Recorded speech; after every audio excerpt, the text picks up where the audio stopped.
Maman, repose-toi un peu sous cet arbre. Tu as l'air fatiguée. » Ces mots résonnent encore dans ma tête. Chaque nuit, chaque fois que je ferme les yeux. Ce jour-là, j'ai compris qu'une invitation peut cacher un adieu définitif, qu'un pique-nique en famille peut devenir le dernier chapitre d'une vie, et que parfois, ceux qui devraient nous protéger sont précisément ceux qui préparent notre disparition. Je m'appelle Rivelyne Beauchastel. J'ai 63 ans aujourd'hui. Et ce que je vais vous raconter n'est pas une histoire inventée. C'est ma vie. C'est ce qui m'est arrivé il y a 3 ans, un dimanche d'octobre, où le ciel était d'un bleu éclatant et où l'air sentait encore les dernières roses du jardin. Ce matin-là, j'avais 60 ans. J'étais une femme heureuse, ou du moins, je croyais l'être. Je vivais seule dans la maison familiale de Neuilly-sur-Seine depuis le décès de mon mari, Henri, survenu 5 ans plus tôt. Une belle demeure bourgeoise de 4 étages, avec des moulures au plafond, un jardin à l'arrière et cette odeur particulière de cire d'abeille et de livres anciens qui imprégnait chaque pièce. Henri m'avait tout légué. La maison, les économies, les parts dans l'entreprise qu'il avait dirigée pendant 30 ans. Une fortune modeste mais confortable, suffisante pour vivre dignement jusqu'à la fin de mes jours. Mon fils unique, Edrine, avait alors 37 ans. Il vivait avec sa femme, Doriane, dans un appartement du 15e arrondissement. Il n'avait pas d'enfant. Doriane disait qu'elle n'en voulait pas, que sa carrière passait avant tout. Elle travaillait dans la communication, un métier dont je ne comprenais pas vraiment les contours, mais qui semblait l'absorber entièrement. Edrine, lui, était conseiller financier dans une banque privée, un métier respectable. Il portait des costumes élégants, conduisait une belle voiture allemande, parlait avec assurance de marché et d'investissement. Mais il y avait toujours eu quelque chose dans son regard, une froideur, une distance, comme s'il calculait constamment la valeur des choses et des gens autour de lui. Pourtant, c'était mon fils, mon enfant, celui que j'avais porté, élevé, aimé sans condition. Et une mère ne renonce jamais. Une mère pardonne. Une mère espère. Ce dimanche matin d'octobre, vers 10 heures, mon téléphone a sonné. C'était Edrin. « Maman, bonjour. Comment vas-tu ?» Sa voix était douce, presque affectueuse. Cela faisait des semaines qu'il n'avait pas appelé. Depuis l'enterrement d'Henri, nos échanges s'étaient espacés. Des messages brefs, des visites rares. Toujours une excuse. Le travail, les obligations, la fatigue. « Ça va, mon chéri. Et toi ?»« Très bien. Écoute, Doriane et moi, on a pensé à toi ce matin. Il fait un temps magnifique. On se disait que ça te ferait du bien de sortir un peu. Tu restes trop enfermé dans cette grande maison. » J'ai souri. C'était vrai. Depuis la mort d'Henri, je sortais peu. Le jardin, les courses, parfois une promenade au parc, mais rien de plus. « On voudrait t'emmener faire un pique-nique, » a-t-il continué. « Rien de compliqué. Juste nous 3, en pleine nature. On passerait te chercher vers midi. Qu'en dis-tu » Mon cœur s'est réchauffé. Mon fils pensait à moi. Mon fils voulait passer du temps avec moi. Peut-être que cette distance n'était qu'une phase. Peut-être qu'il revenait vers moi, enfin. Avec plaisir, Edrine. Merci. C'est une très belle attention. Parfait. À tout à l'heure, maman. J'ai raccroché et je me suis mise à préparer mon sac. Une écharpe légère, un pull au cas où le vent se lèverait, mes lunettes de soleil. J'ai aussi glissé dans mon sac à main une petite photo encadrée qu'Henri m'avait offerte pour nos 30 ans de mariage. Une photo de nous 3, Henri, Edrine et moi, prise lors d'un été à Deauville. Edrine avait 12 ans. Il souriait. Nous étions heureux. Je portais toujours cette photo avec moi. C'était mon encre, mon souvenir du temps où tout était simple. À midi pile, la voiture d'Edrine s'est garée devant le portail. Une Mercedes gris métallisée, impeccable. Doriane était au volant. Edrine est descendue pour m'ouvrir la porte arrière, un sourire poli sur les lèvres. « Monte, maman, on a tout préparé. » Doriane m'a salué d'un signe de tête. Elle portait des lunettes de soleil noires, ses cheveux blonds tirés en arrière. Elle avait toujours cette élégance froide, calculée, comme si chaque geste était pensé pour paraître parfait. « Bonjour, Rivelyne. » Elle ne m'appelait jamais maman ou belle-maman, toujours Rivelyne, comme si elle refusait de reconnaître le lien qui nous unissait, même par alliance. « Bonjour, Doriane. Merci de m'emmener. C'est très gentil. » Elle n'a pas répondu. Elle a démarré. Nous avons roulé en silence pendant près de 40 minutes. Edrine parlait peu. Il regardait son téléphone, tapotant des messages, l'air absorbé. Doriane conduisait avec précision, ses yeux fixés sur la route. Moi, je regardais défiler les arbres, les champs, les petites maisons aux volets colorés. Nous nous éloignions de la ville, de plus en plus. Où allons-nous exactement? Ai-je fini par demander. Un endroit tranquille, a répondu Edrin sans lever les yeux de son téléphone. Un petit coin de forêt que Dorian a découvert. Aucun bruit, aucun touriste, juste nous et la nature. J'ai acquiescé, rassuré.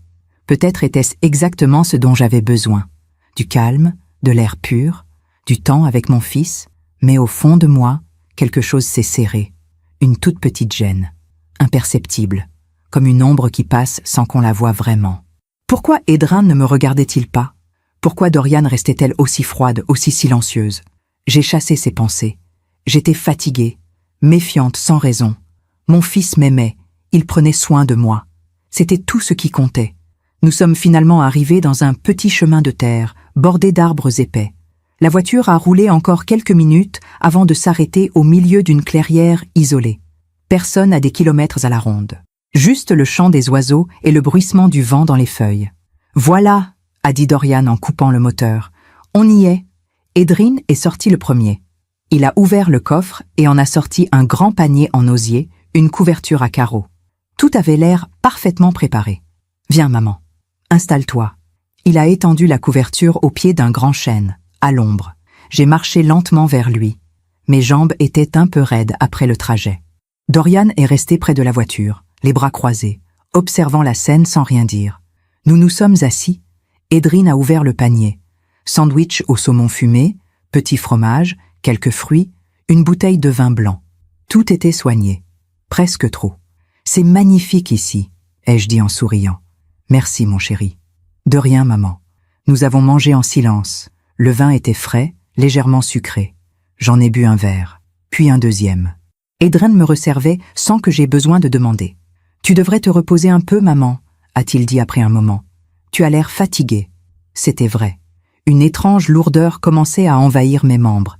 Mes paupières devenaient lourdes. Le vin peut-être. Ou simplement le calme de cet endroit. Oui, je crois que tu as raison. Dorian est revenue vers nous. Elle a ramassé le panier, les verres, la bouteille. Elle travaillait vite, méthodiquement. « Repose-toi, Rivelyne », a-t-elle dit d'une voix neutre. « On va faire un tour. On revient dans 1 heure. » Je me suis allongée sur la couverture, la tête appuyée contre le tronc du chêne. Le soleil filtrait à travers les branches. Tout était doux, paisible. Edrin s'est penché vers moi. Il a posé sa main sur mon épaule. « Maman, repose-toi un peu sous cet arbre. Tu as l'air fatiguée. » J'ai fermé les yeux. Quand je les ai rouverts, il faisait sombre. Le ciel était gris, presque noir. Le vent s'était levé. Les arbres craquaient autour de moi. Mon corps était glacé. Mes vêtements humides de rosée. J'ai cherché Edrin du regard. Dorian. La voiture. Il n'y avait plus personne. Juste moi, seul, dans cette forêt silencieuse. Et au loin, très loin, j'ai entendu le bruit d'un moteur qui s'éloignait. Je suis restée immobile pendant plusieurs minutes, le cœur battant, les mains tremblantes. Le froid de la nuit m'enveloppait comme un linceul. J'ai appelé, d'abord doucement, puis plus fort. « Edrin? Dorian ?» Rien. Que le vent dans les branches et le craquement des feuilles mortes sous mes pieds quand j'ai essayé de me lever. Mes jambes étaient engourdies. Combien de temps avais-je dormi? 2 heures? 3? Plus? Le ciel était d'un gris métallique, presque opaque. Il devait être tard. Très tard. J'ai cherché mon sac à main. Il était là, posé contre le tronc, exactement où je l'avais laissé. Mon téléphone était à l'intérieur. Je l'ai sorti, les doigts tremblants. 19h45. Presque 8 heures du soir. Comment avais-je pu dormir aussi longtemps? J'ai essayé d'appeler Edrin. Le téléphone a sonné dans le vide. Pas de réponse. J'ai essayé encore. Encore. Toujours rien. Puis j'ai appelé Dorian. Même silence. La panique a commencé à monter en moi. Une panique froide, rationnelle. Ils étaient mépartis. Ils m'avaient laissé ici, seul, dans une forêt isolée, sans aucun moyen de rentrer. Pourquoi? Mais avant de comprendre ce pourquoi, il faut que je vous explique comment nous en sommes arrivés là. Comment une mère et son fils peuvent se retrouver dans une telle situation. Parce qu'Edrin n'a pas toujours été cet homme froid, calculateur, capable d'abandonner sa propre mère dans une forêt déserte. Il y a eu un temps où il était différent, où nous étions différents. Edrin est né un soir de février 1983. sous une tempête de neige qui avait paralysé tout Paris. Henri et moi vivions alors dans un petit appartement du 11e arrondissement. Nous n'avions pas encore la maison de Neuilly. Henri travaillait jour et nuit pour faire grandir son entreprise de fournitures industrielles. Moi, j'étais professeur de littérature dans un lycée privé. Nous n'avions pas beaucoup d'argent, mais nous étions heureux. Nous avions des projets, des rêves. Et puis Edrin est arrivé et tout a pris un sens nouveau. Je me souviens de la première fois où je l'ai tenu dans mes bras. Un petit être fragile, rouge, bruyant, qui criait comme s'il voulait réveiller le monde entier. Henri pleurait. Moi aussi. Nous étions parents. Nous avions créé une vie. Les premières années ont été merveilleuses. Edrin était un enfant curieux, vif, toujours en mouvement. Il posait 1000 questions, voulait tout comprendre, tout toucher. Il adorait les livres. Je lui lisais des histoires chaque soir, blotti contre lui dans son petit lit. Le Petit Prince, les fables de La Fontaine, les contes de Perrault. Il s'endormait en serrant son ours en peluche, un sourire aux lèvres. Henri rentrait tard, épuisé, mais il prenait toujours le temps de venir l'embrasser. Il s'asseyait au bord du lit et lui murmurait « Bonne nuit, mon grand. Papa est fier de toi. » Edrin souriait dans son sommeil. Quand il a eu 7 ans, nous avons déménagé à Neuilly. L'entreprise d'Henri avait prospéré. Nous avions enfin les moyens d'acheter cette grande maison dont nous rêvions. Une maison avec un jardin, un bureau pour Henri, une bibliothèque pour moi et une chambre immense pour Edrin avec vue sur les arbres. Il était tellement excité ce jour-là. Il courait partout, explorait chaque recoin, criait de joie en découvrant sa nouvelle chambre. « Maman, regarde, j'ai un balcon, je peux voir tout le jardin. » Je riais, Henri aussi.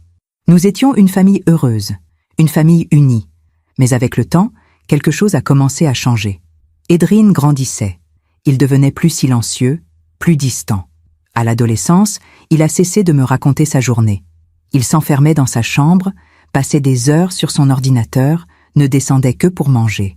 Quand je frappais à sa porte pour lui demander comment il allait, il répondait toujours la même chose. « Ça va, maman. Laisse-moi tranquille. » Henri disait que c'était normal, que tous les adolescents passaient par cette phase, qu'il fallait lui laisser de l'espace. Mais moi, je voyais autre chose. Je voyais un garçon qui changeait, qui calculait, qui observait. Un jour, alors qu'il avait 15 ans, je l'ai surpris en train de fouiller dans le bureau d'Henri. Il cherchait des documents, des papiers. Quand je lui ai demandé ce qu'il faisait, il a répondu d'un ton sec « Je veux savoir combien on a, combien papa gagne.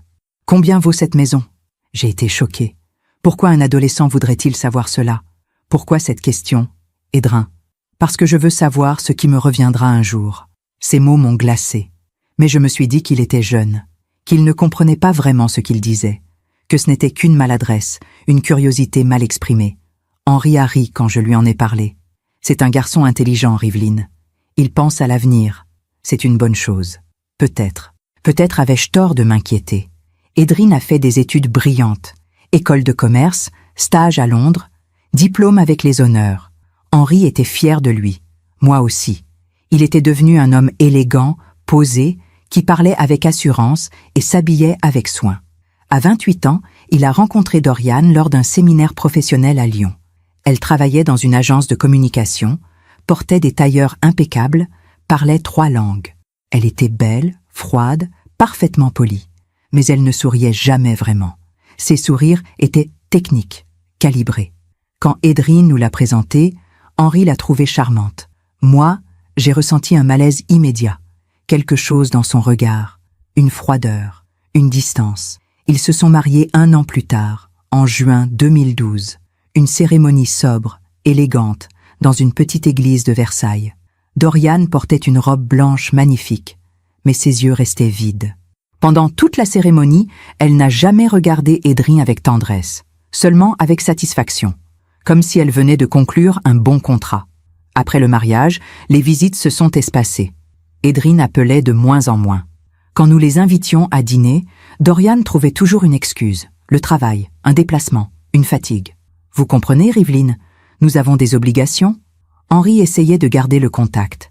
Il proposait des déjeuners, des sorties, mais Edrin répondait toujours qu'il était occupé, qu'il rappellerait, qu'on se verrait bientôt. Bientôt ne venait jamais. Et puis, En avril 2015, Henri est tombé malade. Un cancer du pancréas. Foudroyant. Les médecins nous ont donné 6 mois. Nous avons eu 4. Pendant ces 4 mois, Edrin n'est venu nous voir que 3 fois. 3 fois en 4 mois, alors que son père se mourait. Chaque fois, il restait 1 heure maximum. Il s'asseyait au bord du lit, parlait de choses insignifiantes, le temps, le travail, les embouteillages, puis il regardait sa montre et disait « Désolé papa, je dois y aller, Dorian m'attend ». Henri ne disait rien. Il souriait faiblement et murmurait « Ce n'est pas grave, mon fils, va ».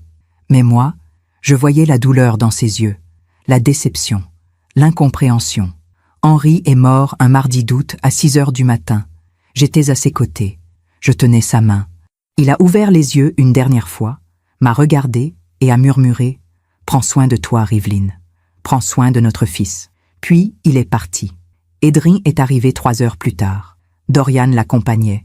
Ils sont restés debout au pied du lit, silencieux. Puis Edrin a demandé « Où sont les papiers, maman?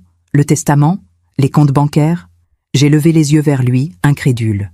Son père venait de mourir. Son corps était encore chaud.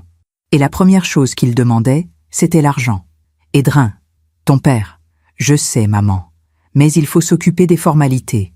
Tu ne peux pas gérer tout ça toute seule. » Dorian a posé une main sur son épaule, comme pour l'encourager. « Edrin a raison, Rivelyne, il faut penser à l'avenir.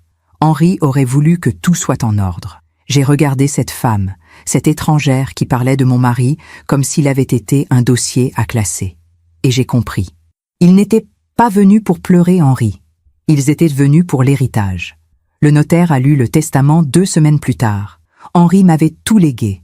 La maison, les économies, les parts de l'entreprise. Environ 1 200 000 € en tout, une fois les biens convertis et les dettes payées. Edrin n'a rien dit, mais son visage s'est durci. Dorian a serré les lèvres. En sortant de l'étude, Edrin m'a dit « C'est normal, maman. Papa voulait que tu sois protégée. Mais un jour, tout ça me reviendra. Pas nous reviendra. Me reviendra. Comme si j'étais déjà morte. » Pendant les 5 années qui ont suivi, Edrin et Dorian sont venus me voir peut-être 10 fois. Toujours brièvement. Toujours avec cette même politesse froide. Ils posèrent des questions sur ma santé, sur la maison, sur mes finances. « Tu vas bien, maman? Tu arrives à gérer? Tu as besoin d'aide ?» Mais ce n'était jamais de l'affection. C'était du contrôle, de la surveillance. Ils attendaient. Ils attendaient que je vieillisse, que je m'affaiblisse, que je meure. Et ce dimanche d'octobre 2020, quand Edrin m'a appelé pour m'inviter à ce pique-nique, j'ai cru, naïvement, stupidement, qu'il revenait vers moi, que mon fils m'aimait encore. Mais j'avais tort, terriblement tort. Debout dans cette forêt obscure, avec mon téléphone inutile à la main, j'ai senti la peur se transformer en quelque chose de plus profond. Une incompréhension totale. Pourquoi m'avait-il laissé ici? J'ai essayé de me raisonner. Peut-être y avait-il une explication logique, une urgence, un accident. Peut-être qu'Edrin avait dû partir précipitamment et qu'il allait revenir me chercher. Mais alors pourquoi ne répondait-il pas au téléphone? J'ai commencé à marcher. Mes jambes tremblaient, mais je ne pouvais pas rester là. Il faisait de plus en plus sombre, de plus en plus froid. Je devais trouver une route, une maison, n'importe quoi. J'ai marché pendant ce qui m'a semblé une éternité. Les branches me griffaient le visage, mes chaussures s'enfonçaient dans la terre humide. Je trébuchais sur des racines, me rattrapais au tronc d'arbres. Mon cœur battait si fort que j'entendais le sang cogner dans mes oreilles. Et puis enfin, j'ai vu une lumière, une route, une petite route goudronnée, faiblement éclairée par un lampadaire solitaire. Je me suis mise à courir, aussi vite que mes vieilles jambes me le permettaient. J'ai atteint la route, haletante, les larmes aux yeux. Il n'y avait personne, aucune voiture, juste le silence de la campagne et le bourdonnement lointain d'un transformateur électrique. J'ai attendu. 10 minutes, 15, 20. Enfin, j'ai vu des phares au loin. Une voiture approchait. J'ai levé les bras, agitant les mains comme une naufragée. La voiture a ralenti. Un homme d'une 50aine d'années en est descendu, l'air inquiet. « Madame, ça va? Vous avez besoin d'aide ?» Sa voix était douce, ses yeux bienveillants. « S'il vous plaît, j'ai besoin de rentrer chez moi. On m'a laissé dans la forêt. » Il m'a regardé avec stupéfaction, puis avec compassion. « Montez, je vais vous ramener. » Pendant le trajet, Il ne m'a pas posé trop de questions. Il a simplement demandé mon adresse, et j'ai donné celle de Neuilly. Il a hoché la tête en silence, comme s'il comprenait qu'il valait mieux ne pas insister. « Vous habitez loin d'ici, madame. C'est à plus d'1 heure de route. »« Je sais. Merci. Merci infiniment. » Il a allumé la radio. Une musique classique a rempli l'habitacle. Du Chopin. Le même morceau qu'Henri écoutait le dimanche matin en lisant son journal. J'ai fermé les yeux. J'étais épuisée, glacée, mais vivante, vivante. Nous sommes arrivés à Neuilly vers 22 heures. La rue était calme, plongée dans l'obscurité. Mais en approchant de ma maison, j'ai vu quelque chose d'étrange. Des lumières. Partout. Toutes les fenêtres étaient allumées. Et il y avait des voitures garées devant le portail. Beaucoup de voitures. Des voitures que je ne reconnaissais pas. « C'est ici ?» a demandé l'homme. « Oui, mais… » Mon cœur s'est serré. Quelque chose n'allait pas. Quelque chose n'allait vraiment pas. « Vous êtes sûre que ça va, madame ?»« Oui. Merci. Merci pour tout. » Je suis descendue de la voiture. Mes jambes tremblaient. L'homme est reparti lentement, jetant un dernier regard inquiet dans son rétroviseur. Je me suis avancée vers le portail. Il était ouvert. Grand ouvert. Ce qui ne m'arrivait jamais. Je fermais toujours le portail, même en plein jour. J'ai poussé la grille et j'ai remonté l'allée. Et là, j'ai compris. Il y avait des gens partout. Dans le jardin, sur le perron, à l'intérieur de la maison. Des gens habillés en noir. Des gens qui parlaient à voix basse, un verre à la main, l'air grave. Et sur la porte d'entrée, fixée au battant de bois ancien, il y avait une couronne de fleurs blanches. Une couronne mortuaire. J'ai continué à avancer, comme dans un rêve, ou plutôt, comme dans un cauchemar. Les gens ne me regardaient pas. Ils ne me voyaient pas. Ils étaient trop absorbés par leur conversation, leurs condoléances murmurées. Je suis entrée dans le hall. Et là, au centre du grand salon, j'ai vu quelque chose qui m'a coupé le souffle. Un cercueil. Un cercueil ouvert, entouré de bougies et de fleurs. Et au-dessus du cercueil, posé sur un chevalet en bois noir, une photographie encadrée. Ma photographie. Je me suis figée. Mon cœur a cessé de battre pendant 1 seconde interminable. C'était moi, sur cette photo. Moi, plus jeune, souriante, prise lors d'un anniversaire il y a quelques années. Et en dessous, gravé sur une petite plaque dorée. Rivelyne Beauchastel, 1957, 2020. Repose en paix. Non, non, non, non. Ce n'était pas possible. J'ai regardé autour de moi, cherchant un visage familier. Et je l'ai trouvé. Edrin. Il était debout près du cercueil, vêtu d'un costume noir impeccable, une cravate sombre nouée autour du cou. Doriane se tenait à ses côtés, élégante dans une robe noire ajustée, les cheveux tirés en chignon. Elle tamponnait délicatement ses yeux avec un mouchoir blanc. Il jouait le deuil. Il jouait la douleur. Et autour d'eux, des dizaines de personnes venaient leur serrer la main, les embrasser, leur murmurer des mots de réconfort. Toutes mes condoléances, Edrin. Elle était une femme merveilleuse. C'est terrible. Si soudain. Edrin hochait la tête, l'air grave, les lèvres pincées. Merci. Oui, c'est très difficile. Ma mère était tout pour moi. J'ai senti une rage froide monter en moi. Une rage si violente que j'en ai tremblé de la tête aux pieds. Ils m'avaient abandonné dans cette forêt. Ils avaient cru que je mourrais, et ils avaient déjà préparé mon enterrement. J'ai avancé dans le salon, fendant la foule. Les gens s'écartaient sans me voir vraiment. Ils étaient trop occupés à se servir du buffet, à échanger des platitudes, à faire semblant d'être tristes. Je me suis arrêtée devant Edrin. Il parlait avec un homme d'une 60aine d'années, probablement un collègue de travail. Doriane souriait poliment à une femme en tailleur gris. Edrin. Ma voix était basse, tremblante, mais ferme. Il a tourné la tête vers moi, et son visage est devenu livide. Pendant une fraction de seconde, j'ai vu passer dans ses yeux quelque chose que je n'oublierai jamais. Pas de la joie, pas du soulagement, de la terreur et de la colère. « Maman ?» Le mot est sorti de sa bouche comme un souffle étranglé. Autour de nous, les conversations se sont tues. Les gens se sont retournés. Une femme a lâché son verre qui s'est brisé sur le parquet. Doriane a reculé d'un pas, les yeux écarquillés. Pour la première fois depuis que je la connaissais, j'ai vu une vraie émotion sur son visage. La panique. « Qu'est-ce que c'est que cette mascarade ?» ai-je demandé d'une voix tremblante. « Qu'est-ce que vous avez fait ?» Edrin a ouvert la bouche, puis l'a refermée. Il cherchait ses mots, mais aucun mot ne venait. Un homme s'est approché. Je l'ai reconnu, c'était Monsieur Devrault, notre notaire de famille depuis 20 ans. Madame Beauchastel? Mais vous êtes vivante? Évidemment que je suis vivante. Le silence dans le salon était total. Tous les regards étaient braqués sur moi. Certains avaient l'air choqués, d'autres soulagés, d'autres encore simplement confus.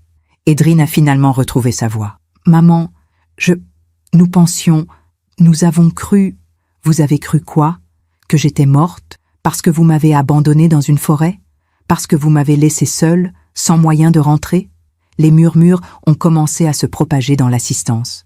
Les gens échangèrent des regards, chuchotaient entre eux. L'atmosphère changeait rapidement. Le malaise devenait palpable. Dorian s'est ressaisie la première. Elle a pris une expression composée, presque indignée. « Rivelyne, vous ne comprenez pas. Nous sommes rentrés à la voiture et vous n'étiez plus là. Nous vous avons cherché partout, pendant des heures. Nous avons appelé la police, les hôpitaux. Nous pensions que vous vous étiez perdue. Que... » Menteuse. Le mot est sorti de ma bouche comme un coup de fouet. Dorian s'est figé. « Vous êtes partie en voiture. Je vous ai entendu. J'ai entendu le moteur s'éloigner. Vous m'avez abandonné. Volontairement. » Edrine a fait un pas vers moi. « Maman, tu délires. Tu es fatiguée. Tu es sous le choc. Viens, monte te reposer. Nous allons... » « Ne me touche pas. » Ma voix était glaciale.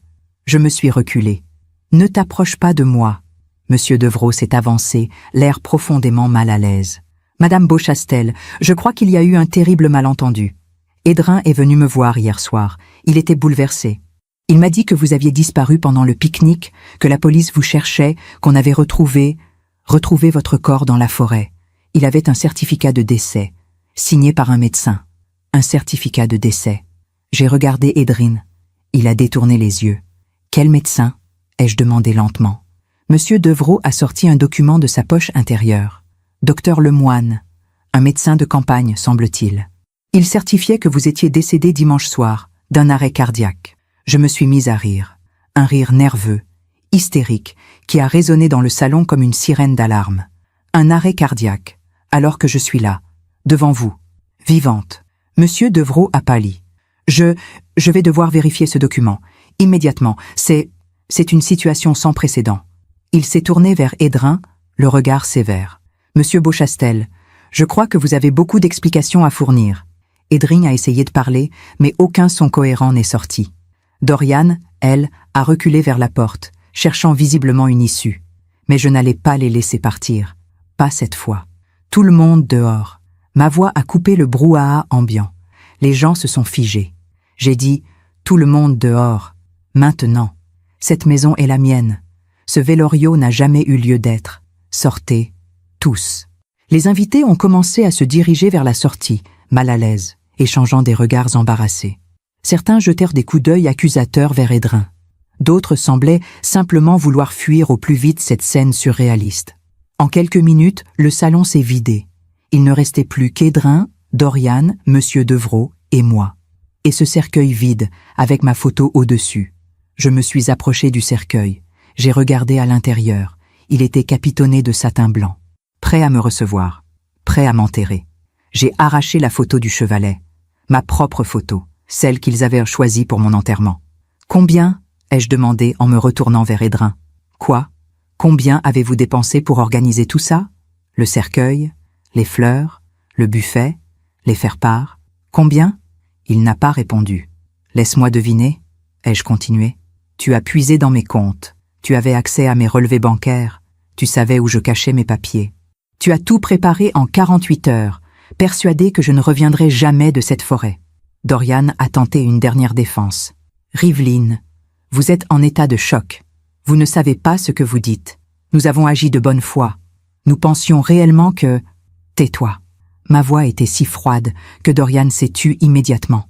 Je me suis tournée vers Monsieur Devrault. « Je veux que vous fassiez une enquête complète sur ce faux certificat de décès. Je veux savoir qui est ce docteur Lemoine. Je veux savoir s'il existe réellement ou si c'est un complice. Bien entendu, madame, je m'en occupe dès demain matin. Et je veux modifier mon testament. Immédiatement. » Edrin a relevé la tête brusquement. « Maman, je ne suis pas ta mère.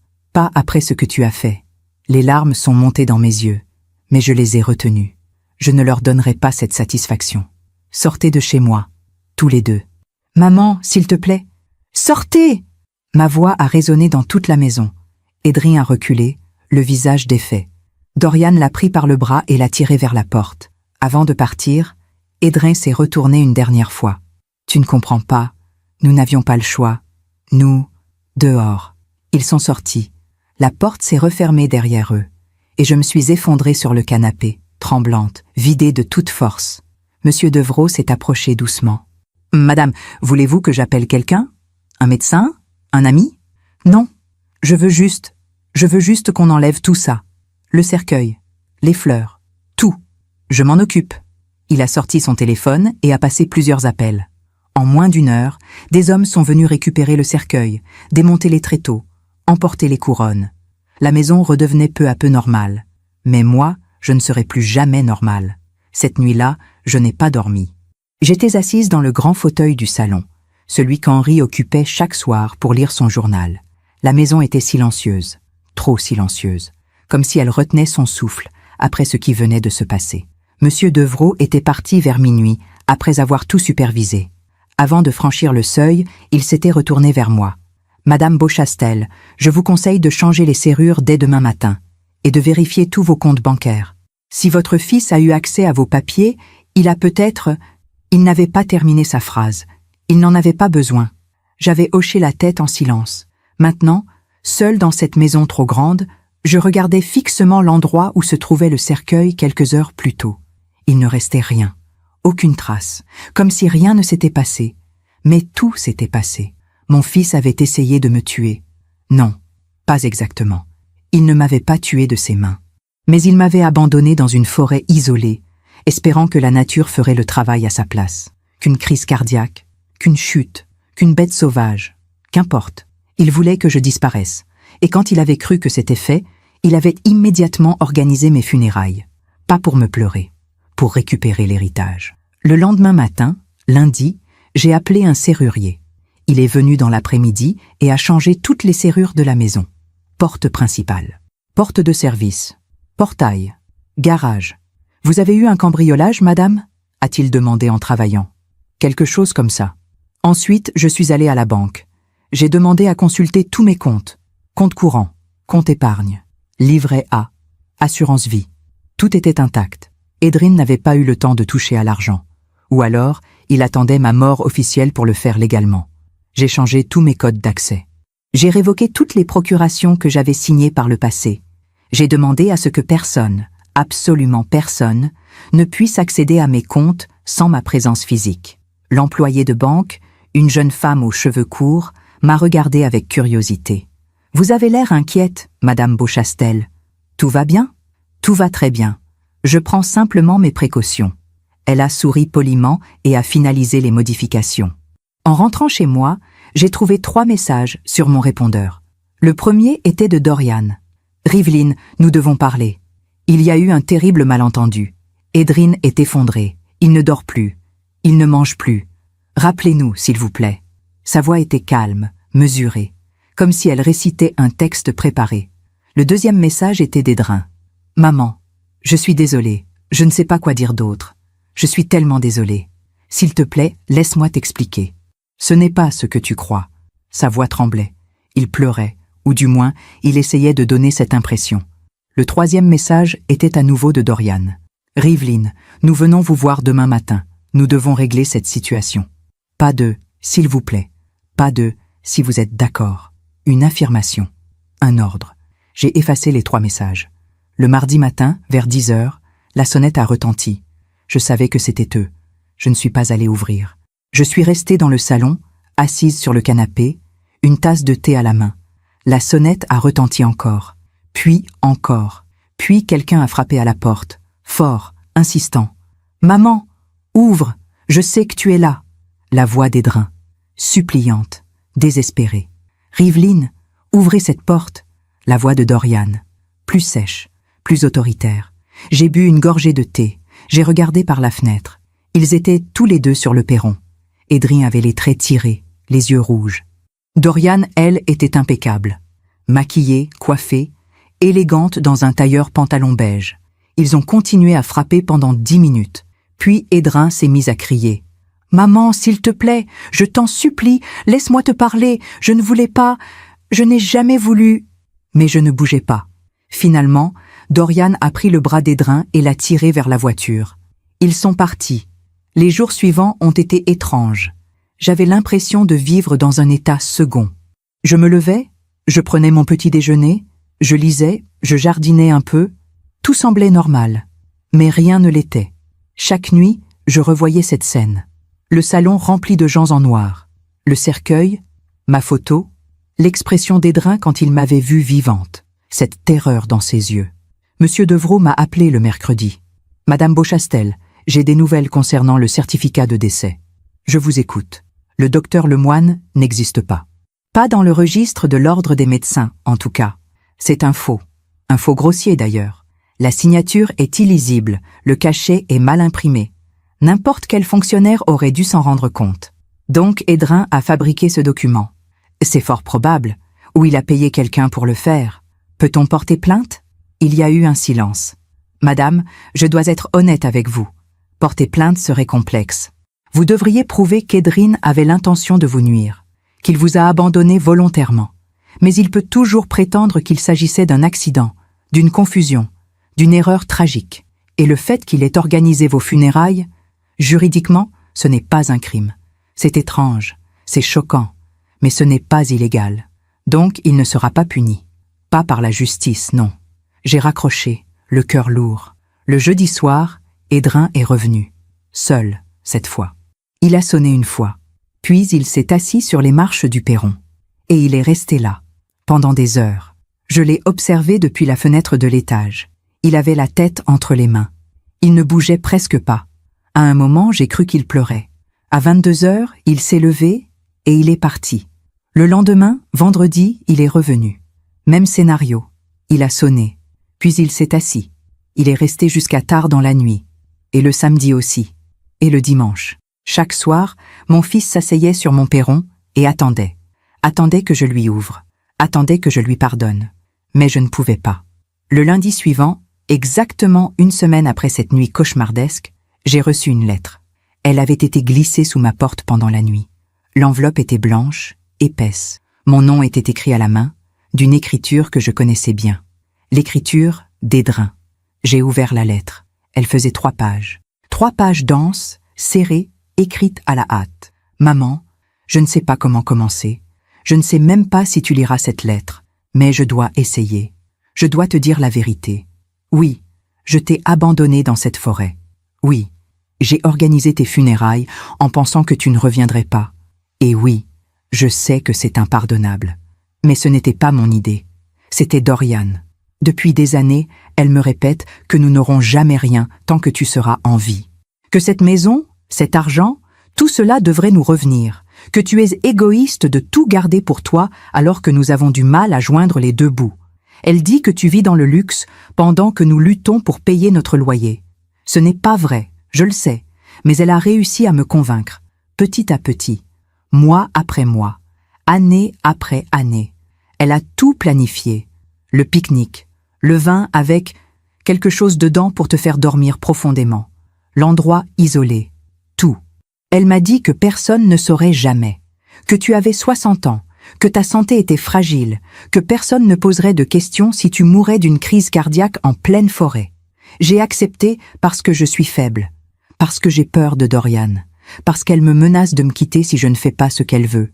Mais quand je t'ai vue apparaître dans ce salon, vivante, j'ai compris ce que j'avais fait.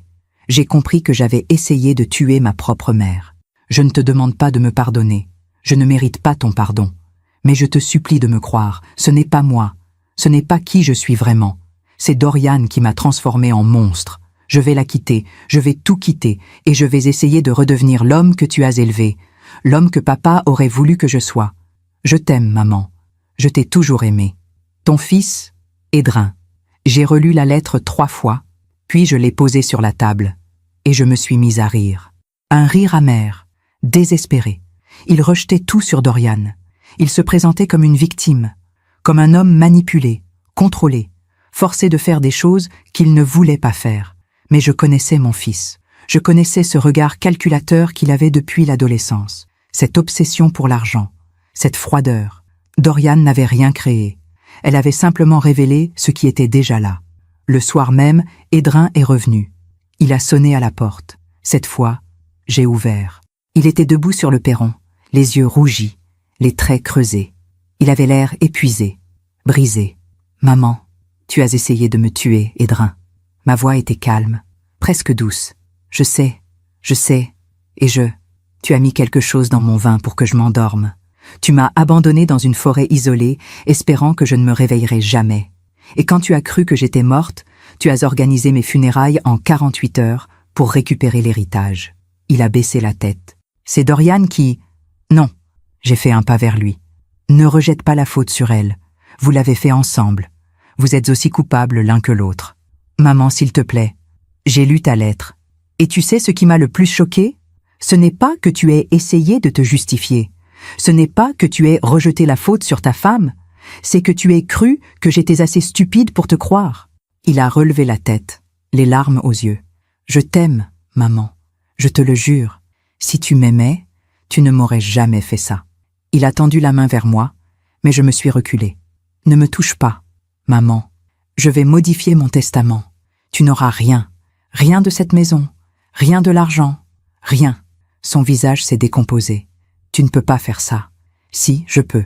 Et je vais le faire. Tout cet argent, c'est l'héritage de papa. C'est ma famille, mon histoire. Ton père t'aimait. Il t'aurait tout donné. Mais il n'aurait jamais imaginé que tu essaierais de tuer ta propre mère pour l'avoir plus vite. » Edrin est resté figé. Puis, lentement, son expression a changé. La tristesse a disparu. La supplication aussi. Il ne restait plus que de la colère. Une colère froide. « Tu vas le regretter, maman. Je ne crois pas. Tu es seule. Tu vieillis. Un jour, tu auras besoin de moi. Et ce jour-là, je ne serai pas là. » Parfait. J'ai reculé et j'ai refermé la porte. Il est resté debout sur le perron pendant quelques secondes. Puis il a frappé violemment contre le battant. « Tu vas le regretter. » Puis il est parti. Cette nuit-là, j'ai pleuré. Pas parce que j'avais peur, pas parce que je regrettais ma décision, mais parce que je venais de perdre mon fils.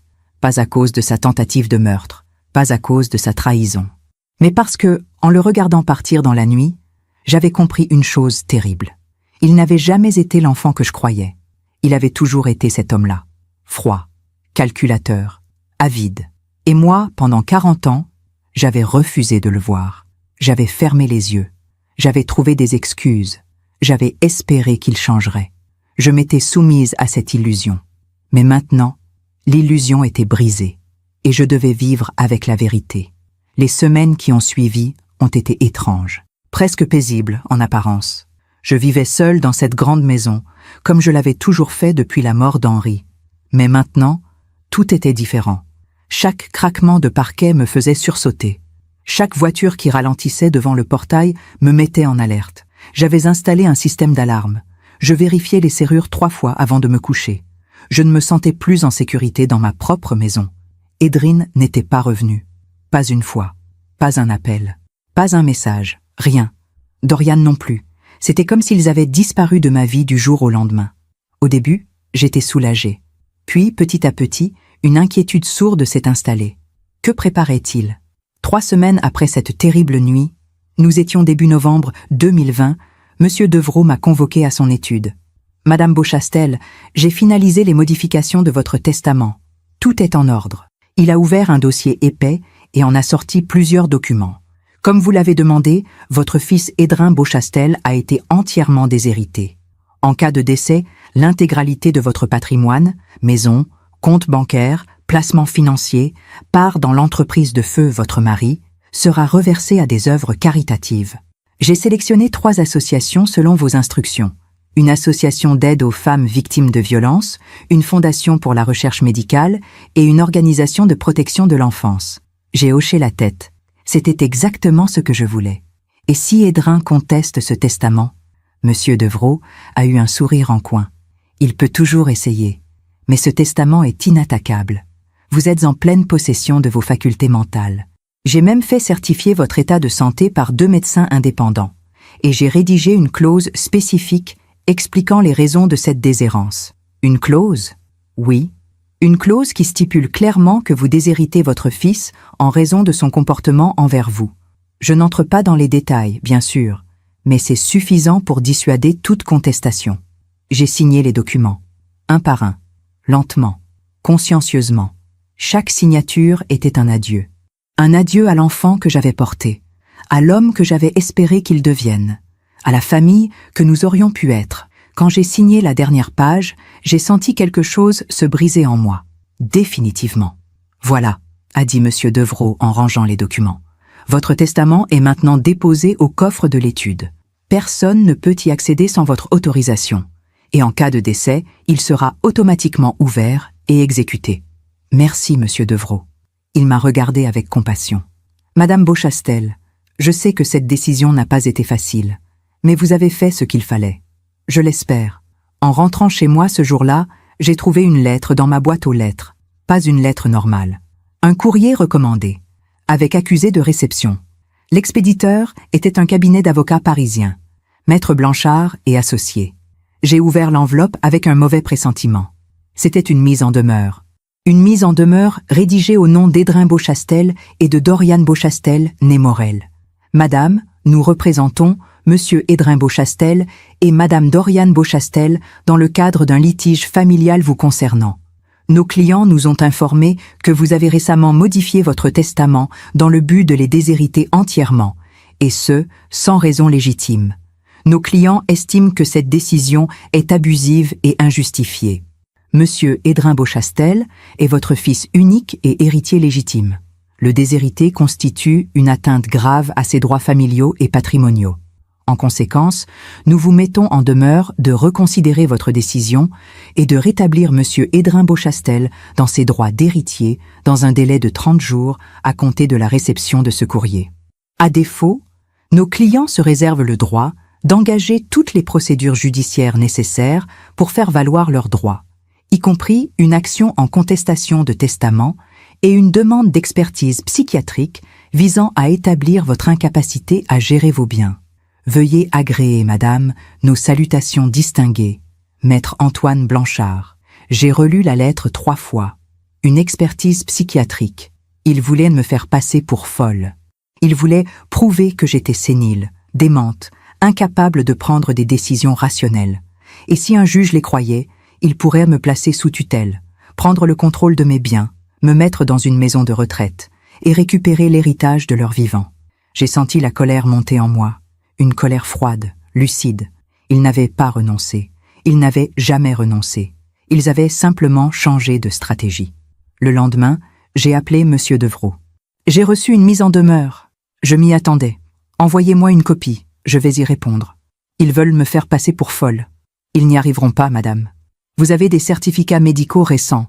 Vous êtes parfaitement lucide. Aucun juge ne validera une telle demande. Et s'ils trouvent un médecin complice ? Comme pour le faux certificat de décès, il y a eu un silence. C'est pour cela que nous devons être prudents, très prudents. Les jours suivants, j'ai commencé à recevoir des appels, des numéros inconnus, des numéros masqués. Parfois, quand je décrochais, il n'y avait personne au bout du fil. Juste un silence, puis la ligne se coupait. D'autres fois, c'était Doriane. « Rivelyne, nous devons parler. » Je raccrochais immédiatement. Elle rappelait. « Rivelyne, soyez raisonnable. Edrin est votre fils. Vous ne pouvez pas le déshériter. C'est cruel. C'est injuste. » Je raccrochais encore. Un soir, c'était Edrin lui-même. « Maman, s'il te plaît, écoute-moi. » Sa voix était suppliante, brisée, mais je ne répondais pas. Je raccrochais. Chaque fois, il rappelait. Encore et encore, jusqu'à ce que je débranche le téléphone fixe. Mais ils n'ont pas abandonné. Un matin de fin novembre, alors que je jardinais dans le petit potager derrière la maison, j'ai entendu le portail s'ouvrir. Je me suis relevée, le cœur battant. Edrin était là, debout dans l'allée, seul. Il portait un costume sombre, une écharpe en laine autour du cou. Il avait maigri. Son visage était creusé, ses yeux cernés. « Maman, sors d'ici. Je veux juste te parler. 5 minutes. C'est tout ce que je demande. »« Non. Maman, s'il te plaît. J'ai fait une erreur, une terrible erreur, mais je suis toujours ton fils. Tu as cessé d'être mon fils le jour où tu m'as abandonné dans cette forêt. Il a fait un pas vers moi. J'ai reculé. Ne t'approche pas. Maman, comment es-tu entrée? Le portail était fermé. Il a baissé les yeux. J'ai gardé une copie des clés, avant que tu ne changes les serrures. Donc il était déjà venu. Pendant mon absence. Peut-être plusieurs fois. Peut-être qu'il fouillait la maison, cherchait des documents, cherchait de l'argent. Rends-moi ces clés. Maintenant. Maman. Maintenant. Il a sorti un trousseau de sa poche et l'a posé sur la petite table de jardin. Voilà. Maintenant, pars. Pas avant que tu m'aies écouté. Il n'y a rien à écouter. Si! Il a crié. Et pour la première fois depuis des semaines, j'ai vu son vrai visage. Pas le fils repentant, pas l'homme brisé, mais la colère, la frustration, la rage. « Tu ne peux pas me faire ça !» a-t-il hurlé. « Cette maison, cet argent, tout ça m'appartient. C'est mon héritage, l'héritage de mon père. Ton père t'aurait renié s'il avait su ce que tu as fait. Ah, mon père était un idiot qui travaillait comme un chien pour accumuler de l'argent qu'il n'a jamais dépensé. Et toi, tu vis dans cette maison immense, toute seule, avec tout cet argent, pendant que moi, je me tue au travail pour payer un loyer minable. Personne ne t'oblige à rester avec Dorian. Personne ne t'oblige à vivre au-dessus de tes moyens. Tu ne comprends pas, Dorian a des exigences. Elle vient d'une famille riche, elle a des standards. Si je ne peux pas lui offrir le niveau de vie qu'elle mérite, elle me quittera. Alors laisse-la partir. Il a ri, un rire amer, désespéré. Tu ne comprends vraiment rien. Sans Dorian, je ne suis rien. Elle est brillante, elle est ambitieuse, elle me pousse à réussir. Elle te pousse à tuer ta mère pour de l'argent. Le silence est retombé. Edrine me fixait, le visage déformé par la colère. Ce n'était pas censé se passer comme ça, a-t-il murmuré. Tu devais mourir dans cette forêt. Personne n'aurait posé de questions. Tu avais 60 ans, une crise cardiaque, un accident. C'était parfait. J'ai senti mon sang se glacer. Et maintenant que je suis vivante, qu'est-ce que vous comptez faire, Dorian et toi? Il n'a pas répondu, mais son regard m'a dit tout ce que j'avais besoin de savoir. Ils n'avaient pas renoncé. Ils attendaient simplement la prochaine occasion. Sors de chez moi, Edrin. Maman, sors. Il a reculé, les mains levées. D'accord, je pars. Mais écoute-moi bien, tu peux me déshériter, tu peux changer tes serrures, tu peux couper tous les ponts, mais un jour, tu mourras. Et ce jour-là, je contesterai ton testament. Je prouverai que tu étais sénile, que tu avais perdu la tête, et je récupérerai tout ce qui me revient de droit. Tu n'auras rien. On verra. Il s'est retourné et a marché vers le portail. Avant de sortir, il s'est arrêté et m'a regardé une dernière fois. Tu sais ce qui est drôle, maman? Papa me disait toujours, Edrin, prends soin de ta mère quand je ne serai plus là. Et c'est exactement ce que j'essaie de faire. Prendre soin de ton patrimoine, de ton héritage, de ton avenir. Mais toi, tu ne vois que le mal, tu ne vois que la trahison. Parce que c'est tout ce qu'il y a à voir. Il a secoué la tête, un sourire triste sur les lèvres. Un jour, tu comprendras. Quand tu seras vieille, quand tu seras malade, quand tu seras seule. Ce jour-là, tu regretteras de m'avoir chassée. Je ne crois pas. Il est parti. Après son départ, je suis restée immobile dans le jardin pendant longtemps, les mains tremblantes, le cœur battant. Cette conversation venait de me révéler quelque chose de terrifiant. Edrine ne renoncerait jamais. Même si je le déshéritais, même si je coupais tous les ponts, même si je vivais 100 ans, il attendrait, il surveillerait, il chercherait la moindre faille, le moindre signe de faiblesse, la moindre occasion de prouver que j'étais incapable de gérer mes biens, et Dorian serait là, à ses côtés, pour l'encourager. Ce soir-là, j'ai appelé Monsieur Devrault. Ils ne renonceront jamais, lui ai-je dit. Tant que je serai vivante, je serai en danger. Que voulez-vous faire, madame? Je veux protéger mon patrimoine. Je veux m'assurer qu'Edrine ne pourra jamais rien récupérer, quoi qu'il arrive. Il existe des solutions. Nous pouvons créer une fondation, transférer la maison et une partie de vos biens de votre vivant. Cela rendra impossible toute contestation future. Faites-le. Cela prendra du temps, plusieurs mois, peut-être un an. Je ne suis pas pressée, mais je veux que ce soit fait. Très bien, madame. Je m'en occupe. Après avoir raccroché, je me suis assise dans le salon, celui où se trouvait le cercueil 5 semaines plus tôt. J'ai sorti la petite photo encadrée de mon sac à main, celle de Deauville, Henri, Edrin et moi, heureux, souriants. J'ai regardé cette photo pendant longtemps, et j'ai compris quelque chose. Le petit garçon sur cette photo n'existait plus. Peut-être n'avait-il jamais vraiment existé. Peut-être avais-je inventé cet enfant doux, aimant, attentionné. Peut-être avais-je refusé de voir ce qu'Edrin était vraiment devenu. Et maintenant, il était trop tard. Beaucoup trop tard. L'hiver 2020 a été le plus long de ma vie. Pas à cause du froid, pas à cause de la neige qui tombait parfois sur le jardin de Neuilly, mais à cause de cette attente, cette vigilance constante, cette peur sourde qui ne me quittait jamais. Chaque matin, je me réveillais en me demandant « Que vont-ils faire aujourd'hui ?» Chaque soir, je vérifiais 3 fois les serrures, les fenêtres, l'alarme. J'avais installé des caméras de surveillance. 4, placées au point stratégique autour de la maison. Je pouvais tout voir sur mon téléphone. Le portail, l'allée, le jardin, la porte d'entrée. C'était devenu une obsession, et je détestais ça. Je détestais vivre dans la peur, dans ma propre maison. La maison qu'Henri et moi avions achetée pour y être heureux. Décembre est arrivé, puis Noël. Le premier Noël que je passais vraiment seul. Les années précédentes, même si Edrin venait rarement, je gardais toujours un espoir. Je préparais un repas. Je décorais un peu. J'attendais. Cette année, je n'ai rien fait. Pas de sapin, pas de guirlande, pas de repas de fête. J'ai passé le 25 décembre assise dans le salon, une tasse de thé à la main, regardant la neige tomber derrière la fenêtre. Le téléphone a sonné vers 18 heures. Un numéro inconnu. J'ai hésité. Puis j'ai décroché. « Allô ? Joyeux Noël, maman. » La voix d'Edrin. Douce, presque tendre. J'ai failli raccrocher. Mais quelque chose m'a retenu. « Que veux-tu, Edrin ? » ?»« Rien. Je voulais juste te souhaiter un joyeux Noël. C'est tout. »« C'est tout ? » ?»« Oui. » Il y a eu un silence. « Tu me manques, maman. Ne fais pas ça. »« Quoi ? » ?»« N'essaie pas de jouer sur mes sentiments. Je ne joue pas. C'est la vérité. Tu me manques.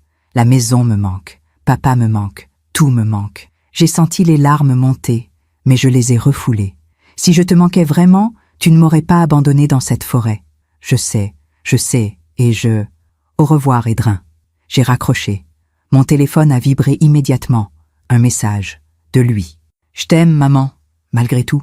Je n'ai pas répondu. Janvier 2021 est arrivé. Puis février. Le monde était encore secoué par la pandémie qui avait commencé l'année précédente. Les confinements. Les restrictions, les masques.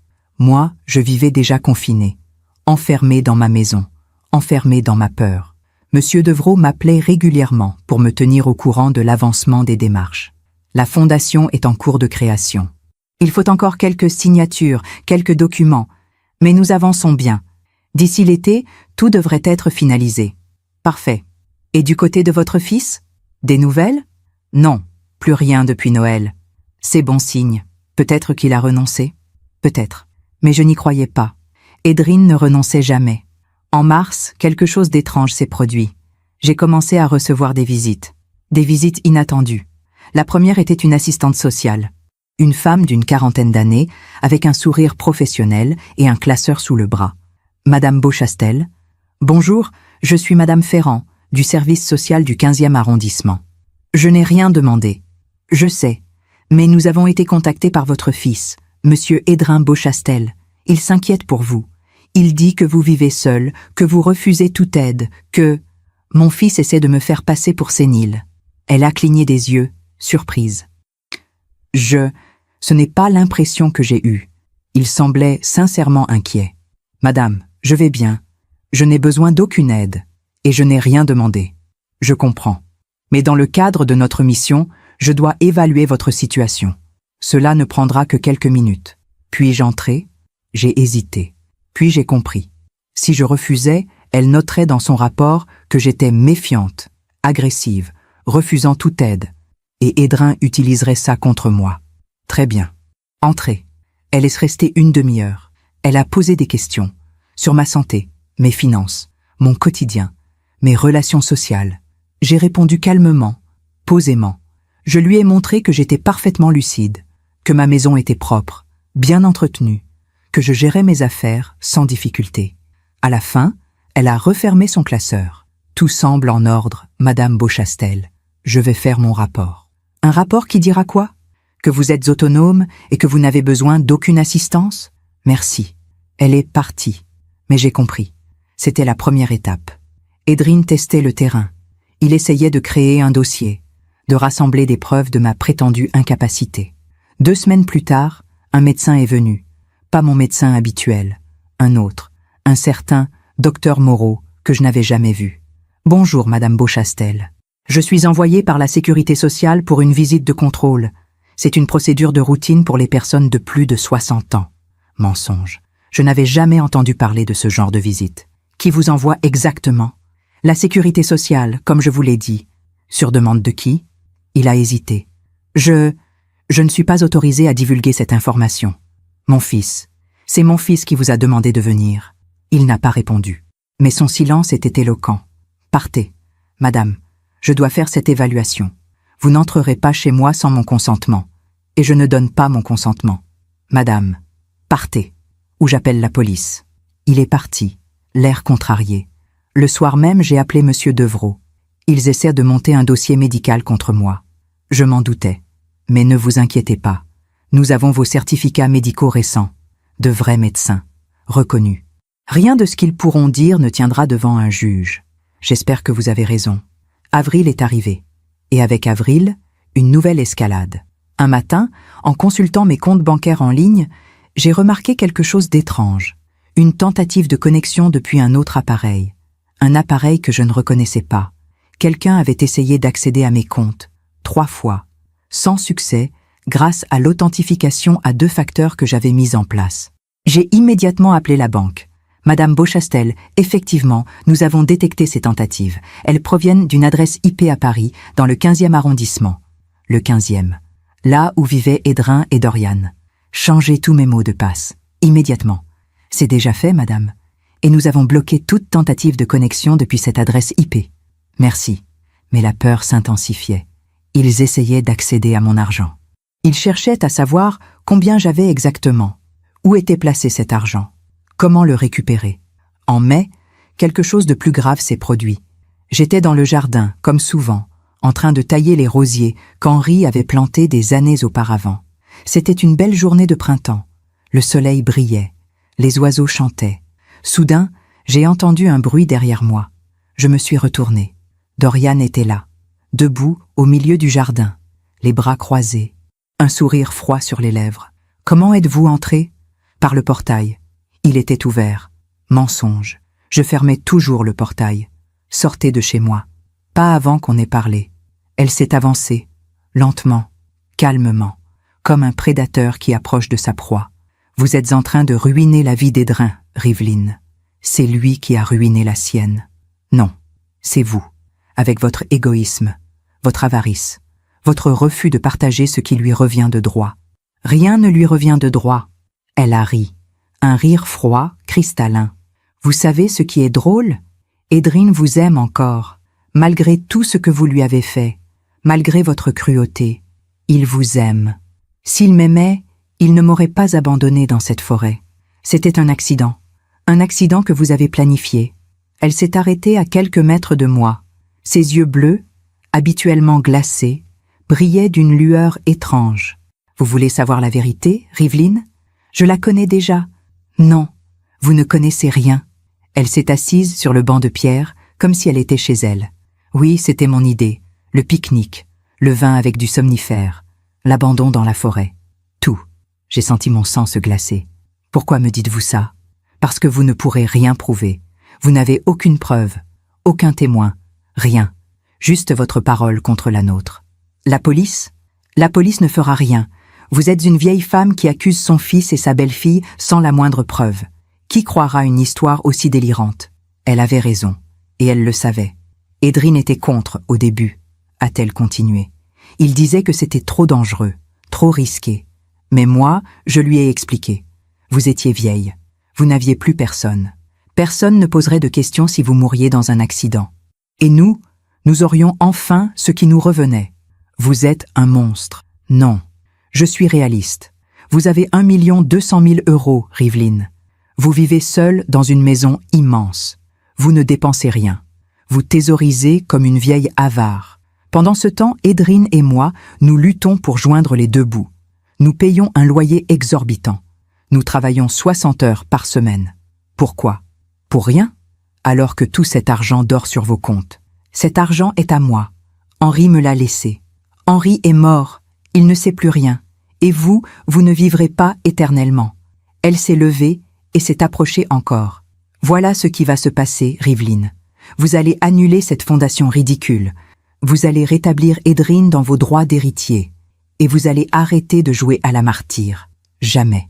Alors vous le regretterez. Vous me menacez? Je vous informe simplement des conséquences de vos choix. » Elle a souri, un sourire terrifiant. « Vous savez, Rivelyne, les accidents arrivent si vite à votre âge. Une chute dans les escaliers, un malaise, un incendie. Personne ne pose de questions quand une vieille femme meurt chez elle. Mon cœur s'est arrêté de battre. Si quelque chose m'arrive, la police saura. La police ne saura rien, parce que nous ne serons même pas là. Nous serons à l'autre bout de Paris avec des alibis en béton. Et vous, vous serez morte, tragiquement, bêtement. Comme meurent les vieilles femmes seules. » J'ai ouvert la bouche pour répondre, mais aucun son n'est sorti. Dorian s'est retourné et a marché vers le portail. « Réfléchissez bien, Rivelyne, vous avez encore du temps, mais pas beaucoup. » Elle est partie. Je suis restée figée dans le jardin, tremblante, incapable de bouger. Elle venait de me menacer de mort, ouvertement, sans la moindre hésitation. Et elle avait raison sur un point. Je n'avais aucune preuve, aucun témoin. Juste ma parole contre la sienne. Ce soir-là, j'ai appelé Monsieur Devereux. Dorian est venu me voir. Elle m'a menacée. Menacée comment? Elle a dit que les accidents arrivent vite aux personnes âgées. Il y a eu un long silence. « Madame Beauchastel, je vais être franc avec vous. Vous êtes en danger. Un danger réel. Ces gens-là ne reculeront devant rien. Que puis-je faire? Porter plainte, immédiatement. Pourquoi? Je n'ai aucune preuve. Alors créez des preuves. Enregistrez vos conversations. Installez plus de caméras. Gardez une trace de tout. Et en attendant, ne restez pas seul. Trouvez quelqu'un pour rester avec vous. Une amie, une voisine, n'importe qui. Mais qui? Je n'avais plus personne. Mes quelques amis proches étaient partis, décédés ou perdus de vue. Je n'avais pas de famille, pas de voisins vraiment proches. J'étais seule, complètement seule. Et Dorian le savait. Cette nuit-là, pour la première fois depuis des années, j'ai eu peur de m'endormir, peur qu'ils reviennent, peur qu'ils entrent dans ma maison pendant mon sommeil, peur de ne jamais me réveiller. J'ai tiré une chaise contre la porte de ma chambre, j'ai gardé mon téléphone à portée de main, et j'ai veillé, jusqu'au matin. Les semaines qui ont suivi la visite de Dorian ont été les plus terrifiantes de ma vie.